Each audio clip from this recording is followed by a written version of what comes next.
안녕하십니까. 염블리의 비밀노트 시간입니다. 이베스트 투자증권 염성환 이사님 함께합니다. 어서 오십시오. 네, 안녕하세요. 엊그제 생일이었죠? 네. 아니 뭐 감사합니다. 늦었지만 축하드립니다. 아유, 감사합니다. 예. 생일 상은 잘 받았습니까? 아유, 저녁에 너무 맛있는 거, 미역국도 먹고 잡채도 먹고 잘 먹었습니다. 아, 예. 네. 아이가 뭐 늦었지만 거듭 축하드리고 아유, 감사합니다. 이번 주 생일 주간 정신이 그렇게 나쁘지 않았던 것 같았어요. 이번 주는 오랜만에 좋았어요. 거의 한 달 만에 좋은 것 같아요. 이제 거의 한 4주째 빠지다가 예. 이번 주 이제 월요일만 좀 안 좋았고 이제 화수목금 정말 뭐 미국의 훈풍을 좀 받아서 네. 강세 보이면서 그래서 2,600까지 한번 이제 네. 또 돌파하는 그런 모습들이 좀 나와졌는데 뭐 주요 이슈들 한번 정리해 예. 주시죠. 일단 이제 이번 주에 좀 증시가 급등세로 좀 전환된 이유 중에 하나는 일단 미국 증시가 워낙 좀 강했습니다. 예. 이번 주에 사실 특히 결정적인 게 소비자 물가 지수가 예상보다 더 낮게 나왔죠. 그리고 좀 이제 부담스러웠던 서비스 물가도 뭐 완전 꺾인 건 아닌데 서비스 물가도 이제 꺾이는 모습들이 좀 나와 버리니까 증시가 좀 환호를 했던 것 같고 또 여전히 뭐 AI 이슈가 있으면서 미국 빅테크가 강했던 게 한국의 이제 반도체 기업들한테 또 훈풍을 불어 넣어줬던 것 같고요. 또 거기다가 이제 이번 주 초에 새마을금고 좀 이슈 중에 뭐 한국의 한 6, 7개 은행이 그 유동성 공급하겠다. 이것도 일단 투자 심리에는 좀 호재로 작용했던 것 같아요. 거기다가 일단 이제 중국이 사실 요즘에 좀 안 좋죠. 뭐 디플레이션 위험하다. 뭐 이런 얘기들 좀 나오면서 중국 좀 부진 얘기들이 좀 나오는데 다만 중국이 또 부양책을 쓰지 않을까 하는 그런 기대감들은 아직까지는 좀 남아있는 것 같고요. 그리고 실제로 중국이 물밑에서는 부양을 좀 하고 있는 그런 데이터가 좀 나오고 있고 또 한국은행이 결국 금리를 좀 동결했죠. 그래서 일단 한국은행 같은 경우는 계속해서 아마 금리 인상보다는 동결적으로 좀 앞으로 좀 갈 가능성이 높아지면서 이 부분도 주가에는 그렇게 부정적으로 작용하지는 않았고 그리고 환율이 좀 많이 빠진 게 특징적이었어요. 그동안은 지수 오를 때도 환율이 1,300원 이상에서 움직였는데 이번 주에는 1,270원까지 깨고 내려가면서 상당히 좀 원화가 급등하는 그런 양상도 좀 특징적이었습니다. 그래서 위험자산 선호 현상이 굉장히 좀 가속화됐던 한 주였다라고 말씀드리겠습니다. 지금 하나씩 지금 뜯어보면은 미국 6월 소비자 물가 지수 이게 3.0이니까 시장 예상치보다 조금 낮은 셈이었고 굉장히 도움이 된 셈인데 앞으로 연준의 긴축 우려 이게 좀 약간 완화될까요? 좀 완화될 거는 같습니다. 그러니까 이제 이 시계열을 보면은 7월 올리는 거는 그냥 올릴 것 같아요. 네. 그러니까 7월 달에 올리는 거는 변동이 없고 근데 다만 이제 한 번 더 올리면 9월에 올리지 않을까. 이게 한번 예상을 했잖아요. 근데 이제 지금 현재 대세로는 9월에 한 번 더 올린다 였는데 이번에 조금 바뀐 것 바뀌었어요. 같더라고요. 그러니까 예. 7월이 마지막이다. 예. 요걸로 좀 바뀌어 버렸습니다. 그래서 오히려 시장은 이제 그 마지막 금리 인상은 이제 크게 신경을 안 쓰는 분위기예요. 그러니까 오히려 이제는 더 이상 금리 안 올릴 거니까 오히려 호재로 좀 받아들였던 것 같고 특히 이번에 물가가 어쨌든 그 좀 안 꺾였던 물가 중에 하나가 중고차 가격이거든요. 예. 중고차 가격이 많이 떨어졌어요. 그러니까 이 부분이 시장에 좀 우호적으로 작용하면서 어쨌든 7월 FOMC를 일단 시장은 마지막 금리 인상으로 좀 판단을 하고 있는 것 같습니다. 이제 뭐 소비자 물가 지수 자체도 중요하지만 헤드라인 물가 지수 또 우리가 말하는 근원 소비자 물가 네. 지수 이게 더 중요하다 보는데 지금 보면은 이제 중고차 가격은 좀 잡혔는데 하나가 이제 임금하고 또 주급이 요게 지금 계속 끈적끈적 해가지고 부담이 되고 있는데 요 부분은 아직 어떻습니까? 임금 상승률은 아마 쉽게는 잡히지 않겠지만 근데 최근에 보면 저번에 나왔던 고용 데이터도 보면은 결국에 고용자 수는 조금씩 이제 줄고 그러니까 예전보다는 좀 확실히 줄고 있잖아요. 옛날에 막 50만 명 나올 때도 있었는데 이번에 20만 명밖에 안 나왔잖아요. 예. 그러니까 결국 그런 거 보면은 그러니까 신규 고용자 네, 수. 신규 고용자 수. 그러면 이제 결국엔 이 타이트했던 고용이 조금씩은 풀려가니까 그러면 이거는 결국 나중에라도 임금 상승률에 영향을 주거든요. 그래서 임금 상승률도 꺾인 건 아니지만 시장이 그렇게 우려는 안 하고 있는 것 같고 그리고 이제 제일 또 문제 중에 하나 주거비잖아요, 사실. 주거비가 지금 그러니까 전체 물가 상승분의 이번에도 70%가 주거비거든요, 사실. 예. 근데 이제 이 주거비가 일단은 좀 희소식은 뭐냐면은 전월 0.6%였어요. 그러니까 전월 대비해서. 근데 전월에 0.6에서 이번 6월에는 월간 기준으로 0.4% 올랐어요. 그러니까 뭐죠? 이게 줄어든 거죠, 수치가. 좀 둔화되고 있다. 네, 둔화되고 있는 거. 이걸 이제 흔히 디스인플레이션이라고 하는데 이 서비스, 주거비 물가까지도 어쨌든 꺾이기 시작했다. 이게 이제 데이터로도 좀 확인이 좀 나오고 있습니다. 그리고 이제 우리가 요즘에 그 연준 의장도 언급했던 게 슈퍼코어 서비스 물가라고 아마 들어보셨을 거예요. 주거비를 뺀 거예요. 그러니까 근원 서비스에서 주거비만 뺀 건데 네. 이 주거비 비중이 너무 크니까 이게 왜 이걸 빼냐면 주거비가 좀 왜곡된 게요. 집주인들한테 가서 물어봐요. 임대료 앞으로 어떻게 할 거냐. 이게 설문조사 방식이다 보니까 보통은 잘 낮게 대답을 안 한다고 합니다. 그러니까 이게 굉장히 왜곡돼 있죠. 이 집값은 떨어져 있는데 네. 주거비는 안 빠지는 거예요. 대개 주인들은 네. 집값이 안 빠졌다고 이렇게 이야기하는 맞습니다. 경향이 예. 있죠. 그게 그 전월이 4.6%였거든요. 예. 이번이 4%예요. 아. 많이 떨어졌어요, 혹시. 많이 떨어졌네요. 그러니까 시장이 그냥 괜히 물가에 환호한 게 아니라 헤드라인보다는 확실히 이런 서비스 물가에서 뭔가 좀 꺾이는 지표들이 이제 검증이 되니까 시장은 이제 서비스도 디스인플레이션이 드디어 시작된 것 같다. 이렇게 지금 시장은 받아들이고 있는 것 같습니다. 이제 6월 소비자 물가 지수라든지 근원 소비자 물가 지수는 뭐 나쁘지 않았는데 이제 걱정이 되는 게 하나가 남은 게 국제 유가. 지금 오펙 플러스가 지금 추가 감산 결정하니까 최근에 유가가 많이 올랐지 않습니까?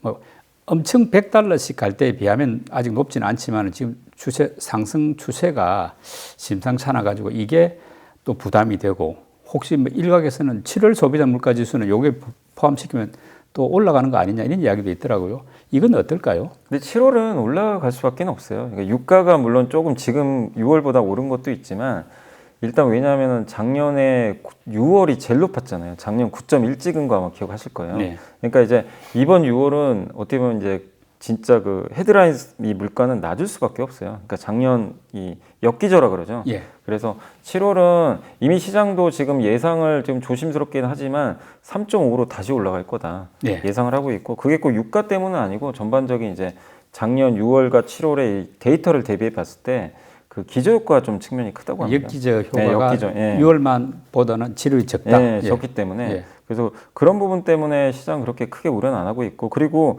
유가만 따지고 제가 한번 봤더니 지금 현재 유가가 이번 주 들어와서 한 75, 6까지 올라왔거든요. 그러니까 한때 60, 한 8까지 떨어졌다가 지금 $70대 후반까지 왔던데요. 제가 확인한 걸 76까지 봤습니다. 예. 76인가 아마 그 정도 찍은 걸로 지금 보고 있어요. 그러니까 그 WTI 말씀이죠. 예, WTI 기준으로. 예. 근데 이게 작년 7월이 $98였어요. 근데 작년과 비교하면 아직도 마이너스가 한참 밑에 있어요. 예. 그러니까 요게 올라왔다고 해도 작년과 비교하면 영향을 크게 줄 수 있는 지금 변수는 아닙니다. 왜냐하면 훨씬 밑에 있기 때문에. 그래서 그리고 최근에 이제 좀 이슈가 이렇게 유가 올라가는 게 좀 사우디, 러시아 뭐 감산 얘기 나오잖아요. 근데 그들도 예. 고육지책인 게 유가가 지금 못 올라가고 있었거든요. 한참 수요 부진 때문에. 그래서 요거는 어쨌든 이제 유가를 방어하기 위한 저는 좀 목적이다. 이렇게 보고 있고 그리고 유가가 지금 결국 중국 경기가 살아나야지 이게 저는 80 뚫고 이제 올라갈 것 같은데 예. 중국 경기가 아직 회복된 건 아니잖아요. 그래서 당장 7월에 뭐 소비자 물가에 대해서 뭐 유가 때문에 너무 저는 걱정할 필요는 없고 원유 수요라는 거는 대부분 상저하고로는 보는데 그 폭도 대부분 뭐 65에서 많으면 85 정도 이렇게 보는 것 같아요. 박스권이기 때문에 옛날처럼 $100 올라가려면 진짜 수요 좋거나 전쟁 같은 또 뭐가 터져야 되거든요. 근데 그럴 가능성은 지금 없는 상황이잖아요. 그래서 유가는 그 소비자 물가에 미친 영향은 예전보다는 확실히 줄어들 수밖에 없다. 그래서 이거는 큰 변수가 되진 않을 걸로 일단 좀 판단을 하고 있습니다.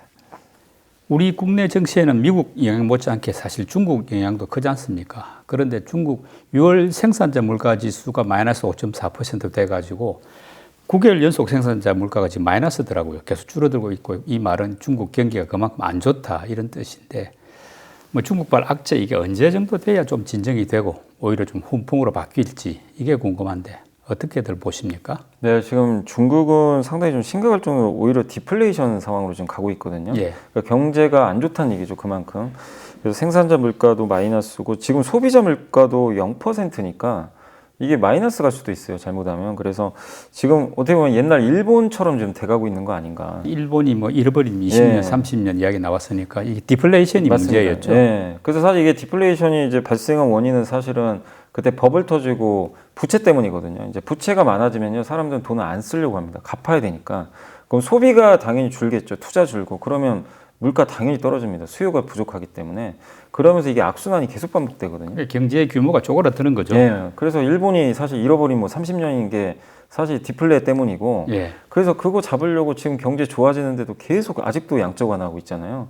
그러니까 이제 중국도 이렇게 되면 어떡할까 이걸 되게 우려하는 것 같아요. 그래서 지금은 사실 중국은 어쨌든 물가가 빨리 올라가야 돼요. 그래야 좀 우려가 오히려 완화되고 그리고 사실 이제 그렇게 되려면은 중국 사람들이 일단 돈을 좀 이렇게 써줘야 되거든요. 근데 중국인들은 그때 코로나 때도 돈을 못 받았고 좀 구매력이 많이 떨어져 있다고 합니다. 실업률이 많이 네, 높아졌으니까요. 맞습니다. 그것도 있고 지금 뭐 그때 2년 전부터 뭐 공동부유 이렇게 해가지고 규제 엄청 심하게 했잖아요. 예. 그러니까 이제 플랫폼 기업들이 채용도 안 해버리고 예, 그러다 보니까 이제 이런 것들이 누적돼가지고 이렇게 하는데 다만 이게 좀 바뀔 수 있는 좀 분위기인 건 뭐냐면 일단 첫 번째가 지금 미중 관계 개선하기 위해서 뭔가 좀 많이 만나고 있어요. 최근에 보면 예. 옐런 재무장관도 갔다 왔고 또 그 이번 하반기에는 가장 중요한 게 그 미국의 상무부 장관이 가야 되거든요. 그 이제 무역을 담당하잖아요. 예. 이제 또 방중한다는 얘기도 있어요. 지금 이게 뉴스를 보니까 물론 확정된 건 아닌데, 근데 일단 만나면서 긴장 관계가 완화되면 중국이 일단 좀 부양책을 좀 쓰기가 좀 편하거든요. 근데 지금 미국과의 관계도 조금씩 이제 풀려고 노력하는 데다가 미국이 이제 금리 인상이 이제 거의 끝나는 분위기잖아요. 이러면 중국도 좀 이제 부담이 좀 덜어지는 거죠. 예. 예, 그러면 내수에 좀 집중할 수가 있어요. 그래서 저는 좀 뭔가 좀 최악의 국면은 지금 좀 지나가고 있다 이렇게 보고 있고 또 이번에 7월 11일 날 시진핑 주석이 중앙 전면 심화 개혁 위원회에 나가가지고 뭐라고 했냐면 더 높은 수준의 개방형 경제 건설을 강조해. 그러니까 이게 왜 중요하냐면 갑자기 경제 얘기를 꺼냈어요. 왜냐면 계속 뭐 정치 규제 막 이 얘기만 하다가 갑자기 우리 좀 개방형 경제 건설을 해야 되겠다. 예, 그러면서 투자, 무역, 금융 혁신, 대외 협력 강화 이게 무슨 얘기냐면 규제 풀어주겠다는 얘기거든요. 기업 규제를 좀 완화하겠다. 예, 그러니까 이제 심각한 걸 좀 인지하고 있는 거죠. 조금 늦은 것 같습니다만 예. 그래도 지금 해야죠. 뭐. 예, 그러니까 이제 결국 시간 문제 같아요. 조금씩 나아지는 거. 그러니까 지금 좀 최악에서 조금씩 뭔가 이제 중국 정부도 바뀌어가니까 하반기 정확히 우리가 어느 시점인지 모르지만 부양책도 더 센 게 나올 수도 있고 하니까 조금 더 나아지는 쪽으로 지금은 좀 볼 필요 있지 않나 이렇게 생각은 하고 있습니다. 뭐 7월 들어가지고 좀 많이 팔던 외국인들이 이번 주에는 조금 다시 매수도 하는 식으로 분위기가 좀 바뀌었더라고요. 그 배경은 역시 뭐 환율 덕분인지 뭐 이유가 좀 있습니까? 그러니까 이제 환율이 하락한 게 당연히 원인인데 그보다 이제 근본 원인은 미국의 달러가 급락했고 그 원인 중에 하나는 이제 미국 긴축 끝나간다. 예. 요게 이제 결국엔 맞물려 가지고 그러니까 결국 기본적으로 미국 긴축이 이제 끝나간다. 요게 좀 가장 큰 저는 원인인 것 같고 그래서 이 외국인들이 좀 더 이제 이번 주 들어와서도 매수를 좀 해주고 있고 또 최근에 그 반도체 업종들 그 삼성 하이닉스가 그렇게 아주 세진 않았잖아요 주가가. 근데도 이번 주에 나왔던 외국계 증권사들 보고서들 좀 보면은 굉장히 긍정적인 멘트들을 많이 했어요. 뭐 목표 주가도 좀 상향을 하고. 근데 외사 보고서는 어쨌든 외국인들이 보거든요. 예. 그래서 이런 부분들도 일단 우리나라 반도체 매수에 좀 들어온 좀 배경이 아닌가라고 좀 보고 있고 아까 말씀드린 대로 중국이 어쨌든 이번 주 들어와서 뭔가 좀 물밑에서 뭔가 좀 정책을 바꾸려는 모습들도 나오니까 이것도 하반기 수출 경기에는 당연히 좋게 작용하겠죠. 그래서 전반적인 이제 주식을 좀 사자는 그런 분위기가 좀 형성되다 보니까 외국인들이 매수를 했고 근데 예전에는 매수를 할 때 그냥 반도체만 샀어요. 그냥 반도체 딱 찍어서 샀는데 이번 주에 산 걸 제가 좀 보니까 약간 다른 건 자동차, 2차전지, 조선, 그 다음에 IT 부품, 뭐 스마트폰 부품이나 반도체 이걸 좀 고르게 샀어요. 예. 특정하게 뭐 하나만 산 게 아니라 그래서 확실히 한국에 대해서 좀 전면적으로 이렇게 조금 그 매수를 좀 늘려가고 있다 업종별로. 요게 좀 큰 차이인 것 같습니다. 네, 이번 주 외국인 기관 개인들 매수 종목하고 또 상승한 업종 한번 정리해 주시죠. 먼저 이번 주 외국인들이 많이 매수한 주식 10개 종목을 살펴보겠습니다.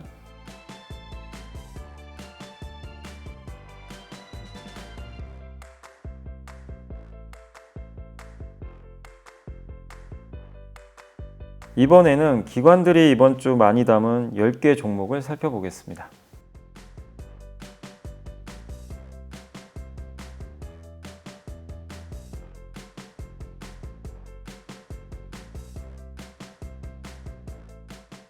이번에는 개인들이 이번 주에 가장 많이 산 주식 10개 종목을 살펴보겠습니다.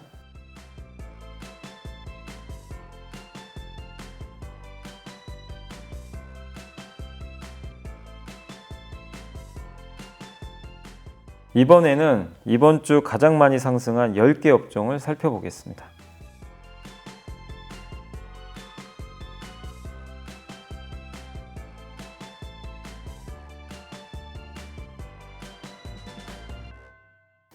이번 주에는 상승한 업종도 사실은 많고 상승한 폭도 좀 높은데 이런 와중에서도 좀 상승한 흐름 또 강세 흐름이 조금 더 이어질 걸로 보는 그런 분야는 어떤 쪽입니까? 사실 이번 주는 거의 그냥 반도체 소부장의 그냥 그 주간이었어요. 거의 뭐 완전히 압도적으로 너무 강했는데 일단 그래도 이게 쉽게 지금 꺾일 분위기는 아니거든요. 지금 강세장이기 때문에. 그래서 주도주가 쉽게 꺾이지 않는다는 측면에서 특히 그 비메모리 시스템 반도체 관련 섹터가 굉장히 강했거든요. 그래서 그쪽이 다음 주도 계속 좀 이어질 것 같고 그리고 반도체 장비도 이번 주에 좀 굉장히 이 시스템 반도체에 따라서 같이 움직였는데 이쪽까지도 좀 동반해서 강세가 이어질 것 같습니다. 그리고 또 한 가지 섹터가 조선업종도 굉장히 이번 주에 좀 좋았거든요. 근데 여기도 좀 계속해서 수준 늘고 있고 가장 중요한 게 신조선가인데 이 조선가가 안 떨어집니다. 왜냐하면 이게 그 구조조정이 끝나가지고 조선사가 몇 개 없어요. 그러다 보니까 이제 한국이 그냥 이제 이 공급자 우위 시장이 형성이 된 거죠. 그래서 조선업종의 상승도 아마 다음 주까지도 조금 더 연결되지 않을까라고 좀 보고 있어서 반도체하고 조선 쪽, 특히 이제 반도체에서는 소부장 쪽 계속 다음 주까지 상승세 이어지지 않을까라고 예상을 하고 있습니다. 상장한 첫날 공모주 가격 변동폭이 이제 400% 말하자면 이른바 따따블이 이제 가능해지면서 IPO 시장에 대한 관심이 다시 좀 높아졌지 않습니까? 향후 한두 달 정도 좀 주목해 볼 만한 공모주들 있다면 어떤 것들일까요? 일단 이제 그 수요 예측이 좀 끝난 것만 제가 좀 말씀을 한 두 개만 좀 드리면요. 이제 그 첫 번째가 버넥트라는 기업이 있습니다. 아마 좀 생소하실 것 같은데 이게 산업용 XR 솔루션이라 그래가지고 공장 같은 데라든가 산업 현장 같은 데 보시면 이게 이제 산업 현장을 그 이 3차원으로 모델링을 해줘요. 그러니까 우리가 그 XR 기기 이게 보는 거 있잖아요. 그런 네. 것처럼 이제 가상 공간에 띄워놓고 보여주는 거죠. 예. 이제 그런 솔루션을 만드는 그런 기업이고, 그래서 그거를 흔히 이제 트윈이라고 합니다. 그러니까 이 트윈 기능 중에 하나가 가상의 이제 건물을 또 만드는 것들도 있어요. 예. 건설사들 같은 거 가상의 건물을 만들어 보고 여기가 뭐 교통이라든가 이런 것들이 문제가 있을 수 없어 이런 거 다 이 테스트를 해보거든요. 시뮬레이션 네, 해본다 시뮬레이션 하는 거죠. 이야기네요. 근데 앞으로 이 시장도 굉장히 커질 것 같거든요. 그래서 요거를 지금 이제 그 소프트웨어를 만드는 그 회사라고 좀 보시면 좋을 것 같고, 이 회사는 청약이 어쨌든 17일, 18일 이틀이니까 뭐 이제 바로 다음 주에 청약이 있다라고 좀 생각해 주시면 되겠고, 유통 가능 주식 수는 33.59% 정도 되니까 그렇게 좀 많지는 않고요. 두 번째 기업은 이제 ALT라는 기업인데, 이 기업은 뭐냐면 요새 이제 가장 핫한 섹터가 반도체잖아요. 그래서 예.